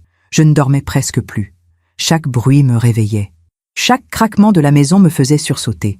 J'avais installé une caméra supplémentaire dans le couloir du premier étage, une autre dans ma chambre, orientée vers la porte. Je vérifiais les enregistrements chaque matin. Rien, jamais rien. Mais la peur ne disparaissait pas. Monsieur Devereux m'appelait régulièrement. « La fondation est presque finalisée. Encore quelques signatures. D'ici la fin juin, tout sera transféré. Votre maison, vos comptes principaux, tout sera sous protection légale. Edrine ne pourra plus rien toucher. Et s'il m'arrive quelque chose avant, ne pensez pas comme ça, madame. » Comment ne pas y penser? Dorian m'a clairement menacé. « Avez-vous porté plainte? » « Non, je n'ai aucune preuve. » « Alors portez plainte quand même. Au moins, il y aura une trace. Un dossier ouvert. Si quelque chose vous arrive, la police saura où chercher. » Début juin 2021, je me suis rendue au commissariat de Neuilly. Une jeune policière m'a reçue dans un petit bureau austère. « Madame Beauchastel, que puis-je faire pour vous? Je veux déposer une plainte. » « Contre qui? » « Mon fils, Edrine Beauchastel, et sa femme, Dorian. » Elle a sorti un formulaire. « Pour quel motif? » « Tentative de meurtre. » Elle a levé les yeux, surprise. « Pardon ?» J'ai raconté toute l'histoire. Le pique-nique, l'abandon dans la forêt, le vélorio, les menaces de Dorian. Elle notait consciencieusement, mais je voyais bien son expression. Elle était polie, professionnelle, mais sceptique. « Madame, c'est une accusation très grave. Avez-vous des preuves? Des témoins? » « Non, mais je sais ce qui s'est passé. Le problème, c'est que sans preuve matérielle, nous ne pouvons pas ouvrir d'enquête. Votre fils peut prétendre que vous vous êtes éloigné du pique-nique et qu'il vous a cherché partout. Quant au vélorio, organiser des funérailles prématurément n'est pas un crime. C'est étrange, certes, mais pas illégal. Et les menaces de Dorian? Avez-vous un enregistrement? Un témoin? Non. Elle a soupiré doucement. Madame Beauchastel, je comprends votre inquiétude. Mais juridiquement, nous ne pouvons rien faire. Ce que je peux faire, c'est enregistrer votre déclaration. Elle restera dans nos archives. Si quelque chose vous arrive, nous aurons cette trace. Donc, vous ne ferez rien. Nous ne pouvons rien faire pour le moment. Je suis sortie du commissariat avec un sentiment d'impuissance totale. J'étais seule, complètement seule, face à eux. Le 15 juin, jour de mon 61e anniversaire, je n'ai reçu aucun appel, aucun message, rien. Edrine avait toujours appelé pour mon anniversaire. Toujours. Même pendant les années où nous ne nous parlions presque pas. Mais cette année, rien. C'était comme s'il avait décidé que j'étais déjà morte. J'ai passé la journée seule. J'ai préparé un petit gâteau, j'ai allumé une bougie, et j'ai chanté « Joyeux anniversaire » à voix basse, pour moi-même. Henri me manquait terriblement ce jour-là. Il aurait su quoi faire. Il aurait su me protéger. Mais Henri n'était plus là, et je devais me débrouiller seule. Le 20 juin au matin, Monsieur Devereux m'a appelé. « Madame Beauchastel, j'ai une excellente nouvelle. Tous les documents sont prêts. La fondation est créée. Nous pouvons finaliser le transfert dès cet après-midi. » Mon cœur s'est mis à battre plus vite. « Vraiment ? » ?»« Oui. Il faut juste que vous veniez signer les derniers papiers à l'étude. Pouvez-vous être là vers 14 heures ? » ?»« Bien sûr, j'arrive. » J'ai raccroché, soulagé. Enfin, mon patrimoine serait protégé. Edrin ne pourrait plus rien toucher. Dorian ne pourrait plus rien récupérer. J'étais libre. Je me suis préparée avec soin. J'ai mis une robe élégante, celle que je portais pour les grandes occasions. J'ai coiffé mes cheveux. J'ai même mis un peu de rouge à lèvres. C'était un grand jour, un jour de libération. Vers 13h30, je suis montée dans ma voiture. Une petite Peugeot que je conduisais peu, mais qui était encore en bon état. J'ai démarré et j'ai quitté l'allée. Le trajet jusqu'à l'étude de Monsieur Devereux prenait environ 20 minutes. Je connaissais le chemin par cœur. J'ai pris l'avenue principale, puis tourné vers le centre-ville, et c'est là que c'est arrivé. Au feu rouge, j'ai remarqué une voiture derrière moi, une Mercedes gris métallisée. Mon cœur s'est serré. C'était la voiture d'Edrin. J'ai regardé dans le rétroviseur. Oui, c'était bien lui au volant. Et Dorian était à ses côtés. Il me suivait. Le feu est passé au vert. J'ai avancé, le cœur battant. J'ai accéléré légèrement. Eux aussi. J'ai tourné à droite. Eux aussi. J'ai tourné à gauche. Eux aussi. Ils me suivaient. Délibérément. Où allait-il? Que voulait-il? Savait-il que j'allais chez le notaire? J'ai essayé de rester calme. Je devais juste arriver à l'étude. Une fois là-bas, en présence de Monsieur Devereux, je serais en sécurité. Mais soudain, la Mercedes a accéléré. Elle s'est rapprochée, trop rapprochée. Elle était juste derrière moi, à quelques centimètres de mon pare-choc. « C'est qu'est-ce qu'ils font ?» Puis, sans prévenir, ils ont donné un coup, un choc violent. Ma voiture a fait une embardée. J'ai serré le volant de toutes mes forces pour ne pas perdre le contrôle. Non, non. Ils ont recommencé. Un autre coup. Plus fort. Ma voiture a dérapé. J'ai freiné brusquement. Trop brusquement. Et j'ai percuté le trottoir. Le choc a été violent. L'airbag s'est déployé, me frappant en plein visage. J'ai entendu le bruit du métal qui se froisse, du verre qui éclate. Puis plus rien. Quand j'ai repris conscience, j'étais toujours dans ma voiture. La tête me tournait. Mon nez saignait. Mes mains tremblaient. J'ai regardé autour de moi. La Mercedes était partie. Disparue. Des gens s'approchaient. Un homme a ouvert ma portière. « Madame, ça va ? Oui, je crois. Ne bougez pas. J'appelle les pompiers. » Les pompiers sont arrivés en quelques minutes, puis la police, puis une ambulance. On m'a sorti de la voiture avec précaution. On m'a mise sur une civière. On m'a emmenée à l'hôpital. Aux urgences, on m'a examinée. Radiographie, scanner, analyse. « Vous avez eu de la chance, Madame Beauchastel, » a dit le médecin. « Rien de cassé. Quelques contusions. Un traumatisme crânien léger. Mais rien de grave. Vous allez pouvoir rentrer chez vous ce soir. Ma voiture, votre voiture est détruite. Mais vous êtes vivante. C'est tout ce qui compte. » J'ai hoché la tête, encore sonné. Un policier est venu me voir dans la salle d'attente. « Madame Beauchastel, pouvez-vous me dire ce qui s'est passé ? Une voiture m'a percuté. Volontairement. 2 fois. Vous avez vu le conducteur ? Oui, C'était mon fils, Édrin Beauchastel. Il a noté. Vous êtes sûre? Certaine. Et il vous a percuté volontairement? Oui. Avez-vous des témoins? Je ne sais pas. Il y avait du monde autour, mais nous allons vérifier les caméras de surveillance de la rue. Si votre fils est impliqué, nous le trouverons. Merci. Il est parti, mais je savais déjà. Les caméras ne montreraient rien. Ou alors, elles montreraient un simple accident. Une vieille femme qui perd le contrôle de sa voiture. Rien de plus. Édrin et Dorian avaient tout calculé. Monsieur Devrault est venu me chercher à l'hôpital vers 19h. Mon Dieu, Madame Beauchastel, que s'est-il passé? Ils ont essayé de me tuer. Quoi? Édrin et Dorian. Ils me suivaient. Ils m'ont percuté, volontairement. Il est devenu livide. Vous en êtes certaine? Absolument. Alors nous devons agir, immédiatement. Il m'a ramené chez lui, pas chez moi, dans son appartement du 7e arrondissement. Vous ne retournez pas chez vous ce soir, c'est trop dangereux. Mais pas de discussion, vous restez ici. Je vais appeler un serrurier pour changer à nouveau vos serrures. Et demain matin, nous allons au commissariat déposer une plainte officielle, avec dossier médical, avec témoignage, avec tout. Cette nuit-là, j'ai dormi dans la chambre d'amis de Monsieur Devrault. Ou plutôt, j'ai essayé de dormir. Mais chaque fois que je fermais les yeux, je revoyais la Mercedes dans mon rétroviseur. Le choc, l'airbag, le sang. Ils avaient essayé de me tuer. Encore. Et cette fois, ils avaient failli réussir. Le lendemain matin, nous sommes allés au commissariat. Un commissaire nous a reçus. Madame Beauchastel, Maître Devrault m'a expliqué votre situation. Nous avons visionné les caméras de surveillance de la rue où l'accident a eu lieu. Et on voit effectivement une Mercedes gris métallisée qui vous suit. Mais les images ne sont pas assez nettes pour identifier le conducteur. Et surtout, on ne voit pas de percussion volontaire. On voit juste votre voiture qui perd le contrôle et percute le trottoir. Mais ils m'ont percuté 2 fois. Votre voiture ne porte aucune trace de choc arrière, madame. Nous l'avons examinée. Il n'y a que les dégâts de votre collision avec le trottoir. J'ai ouvert la bouche, mais aucun son n'est sorti. C'était impossible. J'avais senti les chocs.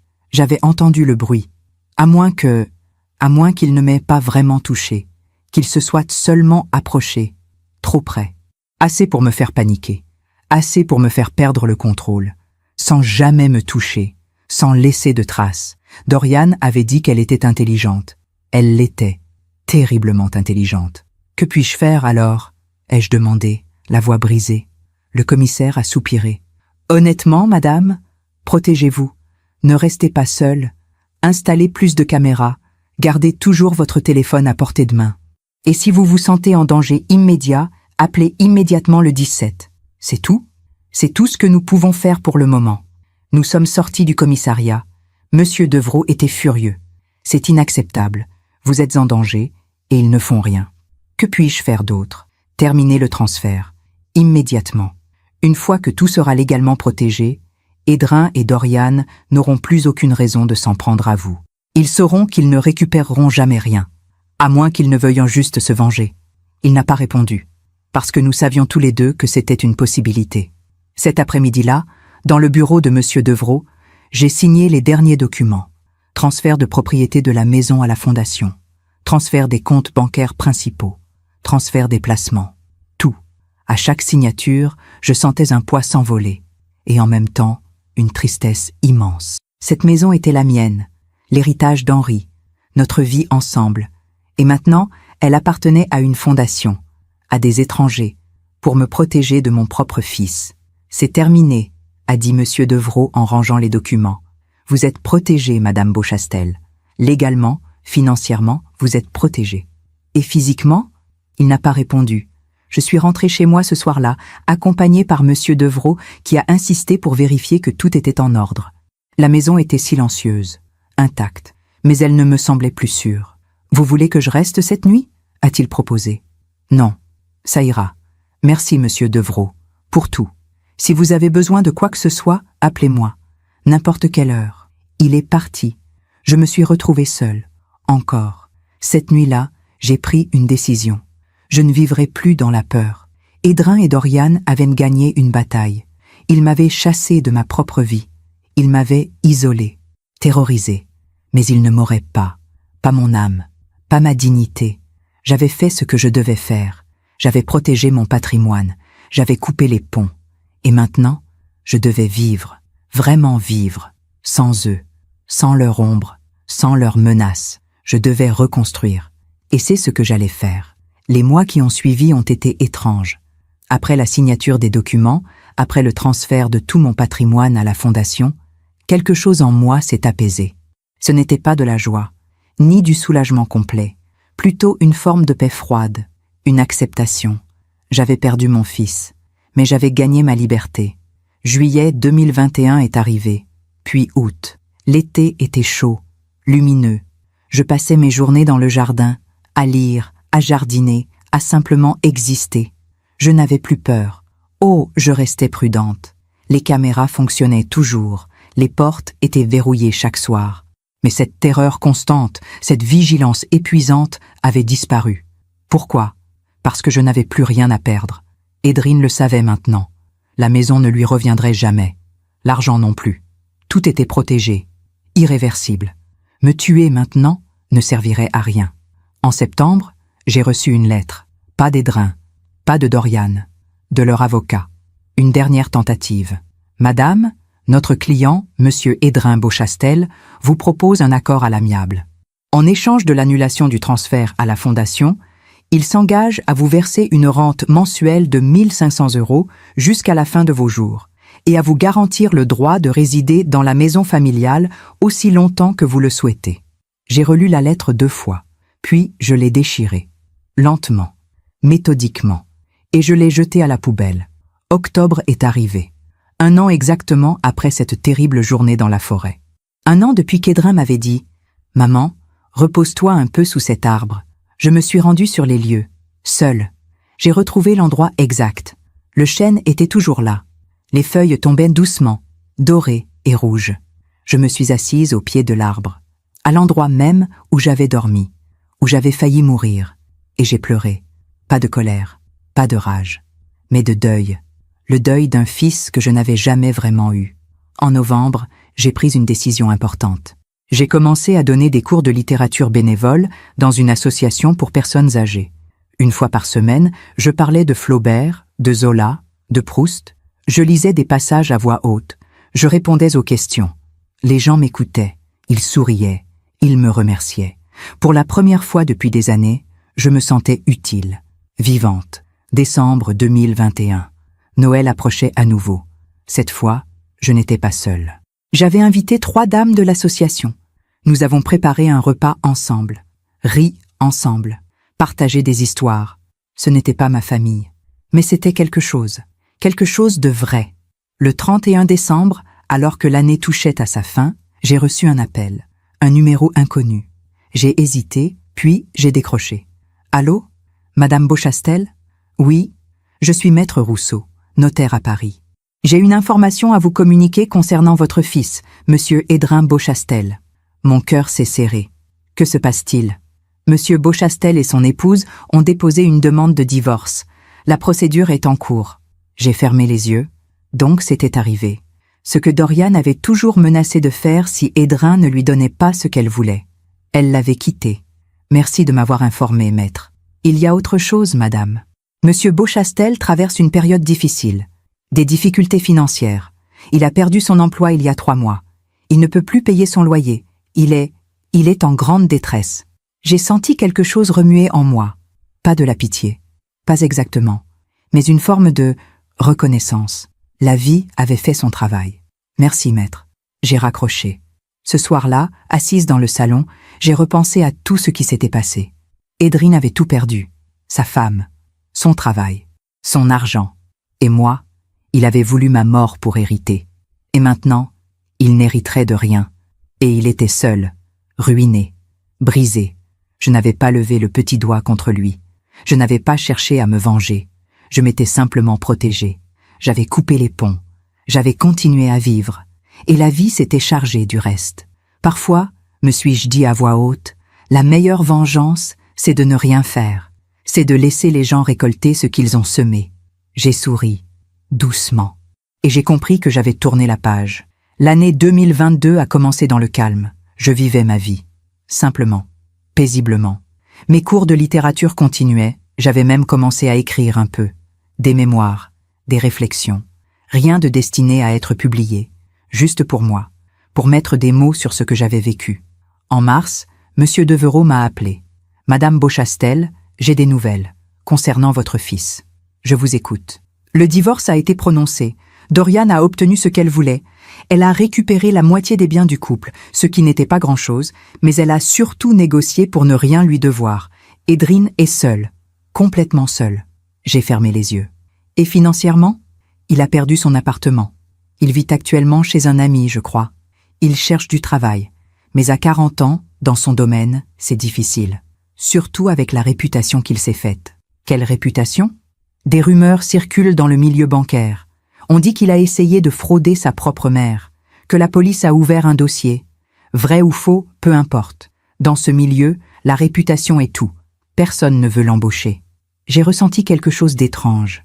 Pas de la joie, pas de la satisfaction. Juste une forme de justice tranquille. Et Dorian ?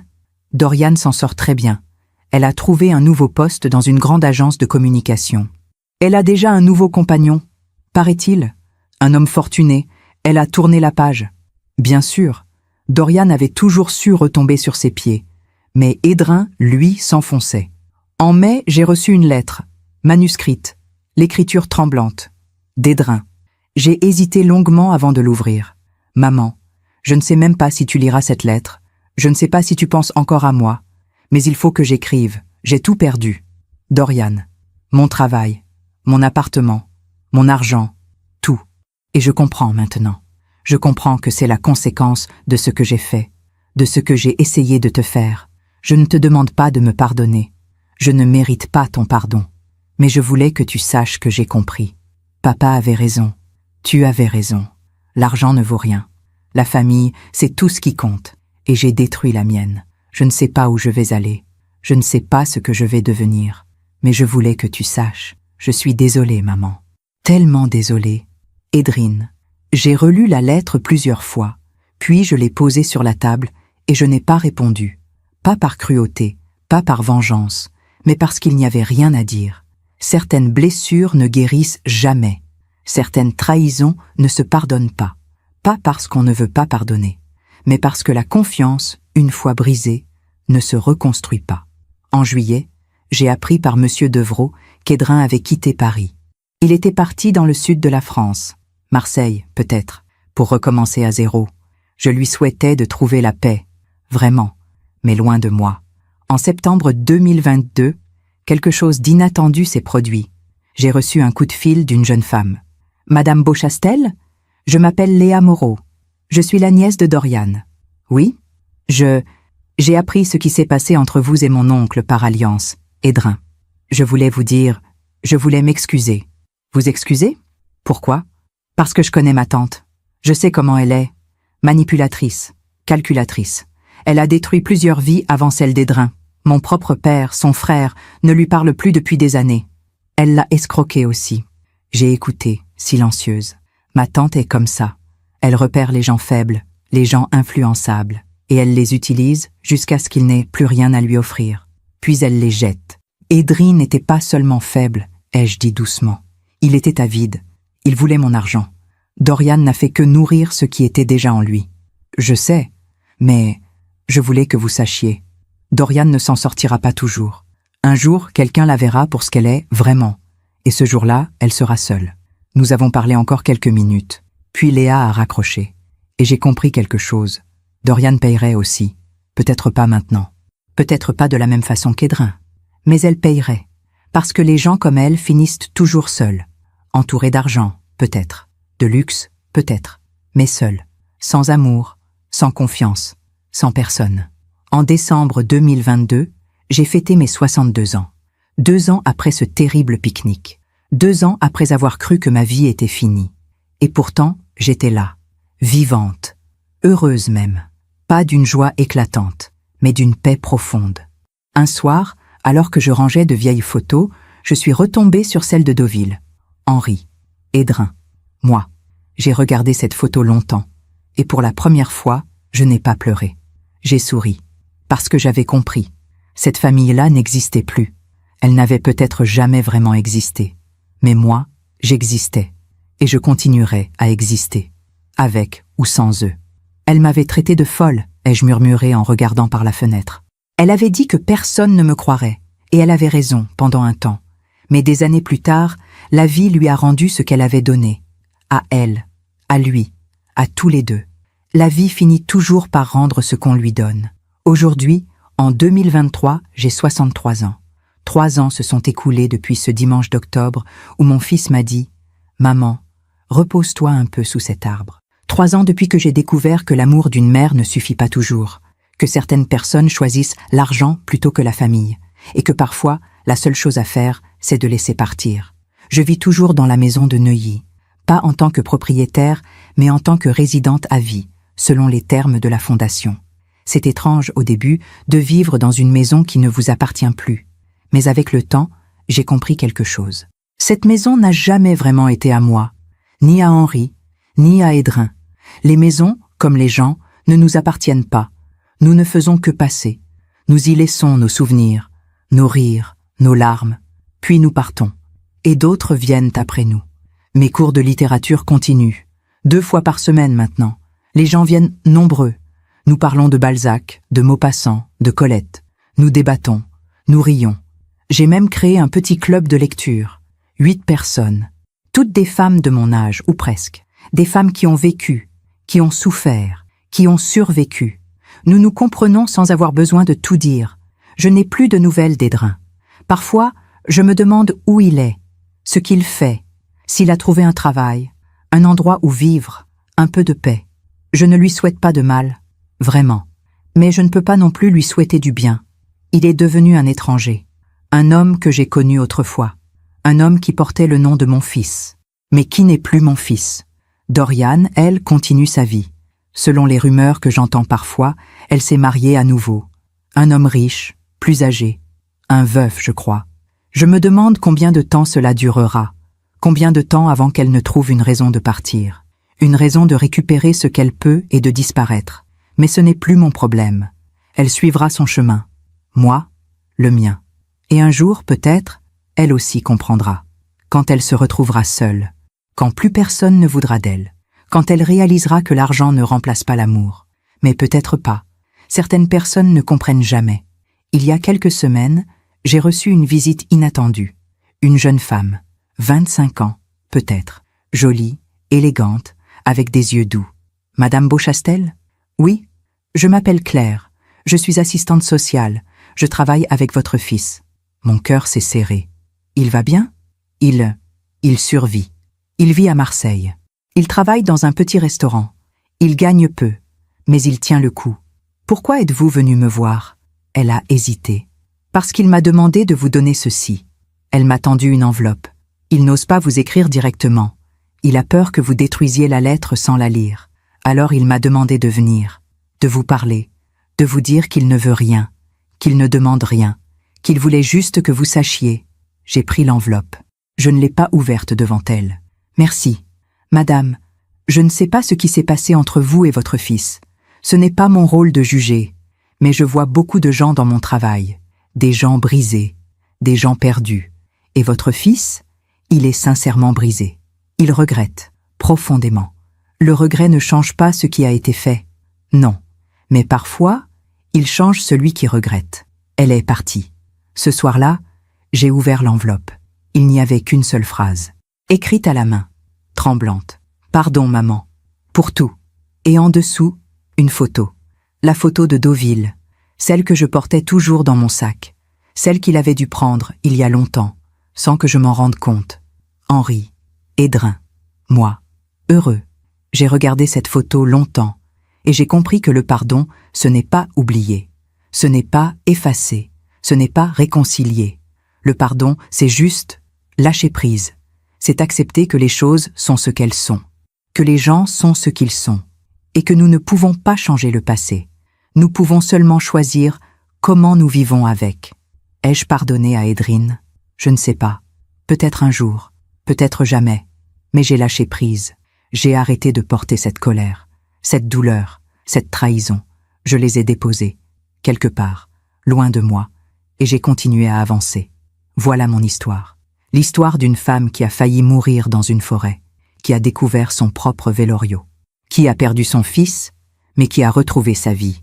Ce n'est pas une histoire de vengeance, ce n'est pas une histoire de triomphe éclatant, c'est une histoire de survie, de dignité, de sagesse. Si mon histoire aide ne serait-ce qu'une femme à ouvrir les yeux, alors tout cela aura eu un sens. Si elle aide quelqu'un à comprendre que l'amour ne suffit pas toujours, que parfois, il faut savoir se protéger, se respecter, se choisir, alors oui, tout cela aura valu la peine. Parfois, on fait confiance à ceux qui ne la méritent pas. Ai-je murmuré ce soir-là, assise dans mon jardin, regardant le soleil se coucher. Et vous, avez-vous déjà été déçu par quelqu'un que vous aimiez? Racontez-moi votre histoire dans les commentaires. J'aimerais vous lire. Je m'appelle Riveline Beauchastel. J'ai 63 ans. Et je suis toujours là, vivante, libre, en paix. Merci de m'avoir écouté jusqu'au bout. Si cette histoire a touché votre cœur, abonnez-vous et activez la cloche pour entendre d'autres femmes qui ont transformé la douleur en sagesse. Chaque jour, une femme, une leçon de vie. Partagez cette histoire avec quelqu'un que vous aimez. Parfois, une histoire change toute une journée. Que Dieu vous bénisse et à très bientôt.